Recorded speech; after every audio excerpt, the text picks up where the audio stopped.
Ko guys, meron naman pong papasok na bagyo sa Pilipinas. Ito na naman po tayo. Magbibigyan na naman po tayo ng babala ngayon. Nandito si kaibigan guys sa lahat po ng mga makapanood nito. Ito lang po ang kailangan natin na maghanda talaga lagi. Kung meron pong balita sa social media na lalo na ay may mabubuo daw kalamidad na naman sa bansa natin, kaya kailangan talaga na mag-ingat at maghanda. Narito tayo ngayon. Kasama natin si kaibigan natin na Duwende. Kaibigan,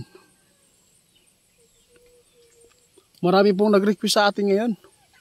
Nais po daw nilang itanong sa inyo kung ano ba ang katotohanan nito. Meron pong LPE na naman na ito po ay sign na magkakaroon na mabuo ang bagyo dito sa Pilipinas. Oo nga, napansin ko nga kaibigan, guys. Masama ito guys meron pong ipapaabot sa kaibigan. Tingnan po natin yung panahon guys alas 2 na. Di ay guys, alas 2. Tingnan nyo dito sa lugar namin Ito po yung sinabi ng ating kaibigan, mayroon talaga na mabuo na bagyo na naman. Sinabi po ng ating kaibigan dito 6 na bagyo na papasok. Kaibigan, kailangan po daw natin na may ipaabot sa inyo ngayon tungkol sa, alam kong hindi pa naka-recover yung iba doon sa Luzon, Bulacan, saan mga sulok dyan sa part ng Luzon,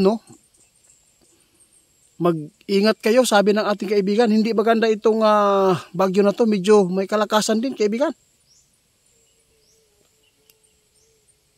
Malapit na talaga mabuo. Naku po. Sa lahat po ng dinadaanan po dyan ng mga lugar, sa bagyo, baha, dahil sa bagyo guys, malakas yung ulan, tapos malakas yung hangin, doon mabubuo ang pagbaha dahil sa ulan. Mag-ingat kayo.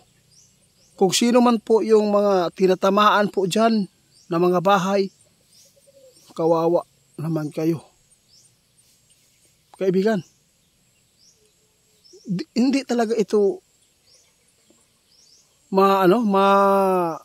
pwedeng ilisir o ano man yan para mawala yung bagyo. Kawawa naman yung mga tao. Ingon si kaibigan guys, kalikasan wala talagang makapagpipigil nito yung hangin. Sa lahat ng makapanood sa atin, pakishare guys na ay bagyo naman po muabutay diri sa atoang bansa. Ang nakita na kaibigan karon, ang delikado gyud karon, ang pinakadelikado dito na madadaanan yung dinaanan noon. Yung dinaanan noong bumaha doon sa Bulacan.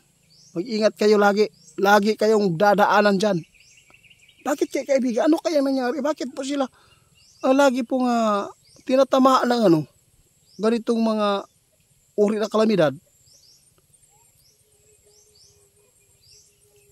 Sa bagay, hindi naman po talaga kaibigan na perfect ang tao. Alam po natin na sobra-sobra po ang mga ginagawang kasalanan, pero marami naman pong mga lugar, lahat naman po nagkasala, pero bakit, nagtataka ako kung bakit lagi po yung solusyon ba?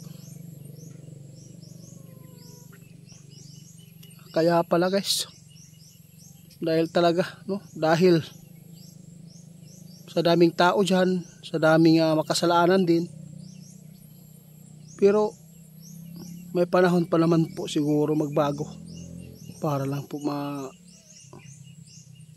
hindi ko na lang po sabihin yung anong dapat natin na ipaabot sa kanila, yung tulad po ng pagbabago, kasi alam naman po nila yan Yan po ang totoo guys, di ba? Di ba kaibigan? po, sa amin lang dito makapaabot kami ng mga impormasyon ng mga duwende guys, okay na po kami. Para naman po ay makapaghanda kayo. Marami po ako mga subscriber na tinatamaan ng bagyo. Kaya kung mayroon mga mangga, niyog, malapit sa bahay nyo, ipaputol nyo yan. Huwag po nyo panghinayangan kahit po ilang centennial na lang.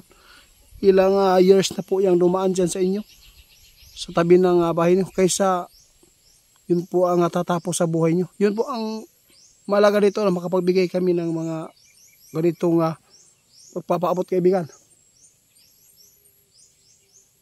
Ito po ang sabi ng ating kaibigan. Usaba daw?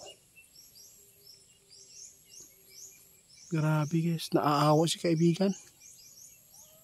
Mag-ingat talaga ngayon ang Luzon. Dahil po, sintro kayo ng mga kalamidad.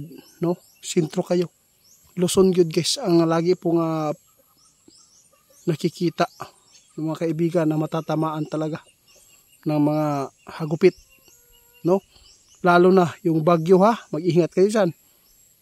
Ang landslide, yun po ang pinakamalaking problema dyan. Kaibigan, salamat ha.